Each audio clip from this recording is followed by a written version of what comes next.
ঘটনার বিবরণে জানা যায়, মেলাঘর ঘ্রান্তলির সুদীপ দাসের একটি পুকুর 2 বছরের জন্য লিজ নিয়েছিলেন একই এলাকার উত্তরপাড়ার বাসিন্দা প্রসেনজিৎ সরকার।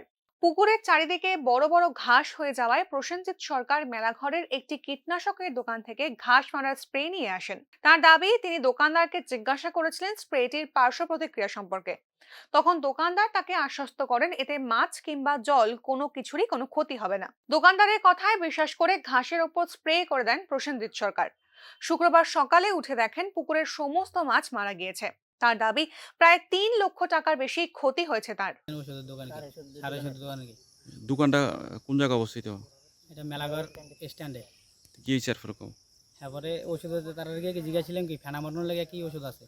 কার জিজ্ঞেসলা? এটা শিশির আসলো, হ্যাঁ। এসে ওই হেল্পার আসলো, আচ্ছা। সুমন হ্যাঁ। সুমন দাস। আচ্ছা। এবারে তোমার এদের গিয়ে কইছি সেই ইতান মনে ফেনা মারানোর লাগে কি ওষুধ আছে। এবার কইতাছে ফেনা মারানোর লাগিয়া একটা ওষুধ আছে, আমি ফোন করে দিগাইলি।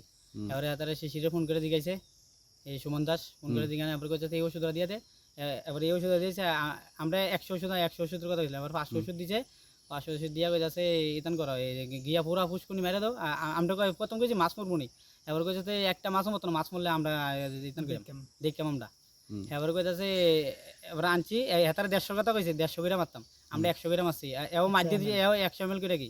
এবার তোমার তো হেতারে মাছ দেওয়ার কথা আমরা সাইডে দিছি, আর মাছ দিয়ে দিছি না। মাছ সাইডে দেবো না, এই দূর মাছ মরছে, মাছ দিয়ে দিলে সব। প্রসেনজিৎ সরকার থানায় মামলা দায়ের করবেন অভিযুক্তদের বিরুদ্ধে। তবে এত টাকার আর্থিক ক্ষতি সামাল দিতে হিমশিম খেতে হবে তাকে। Bureau report, news now.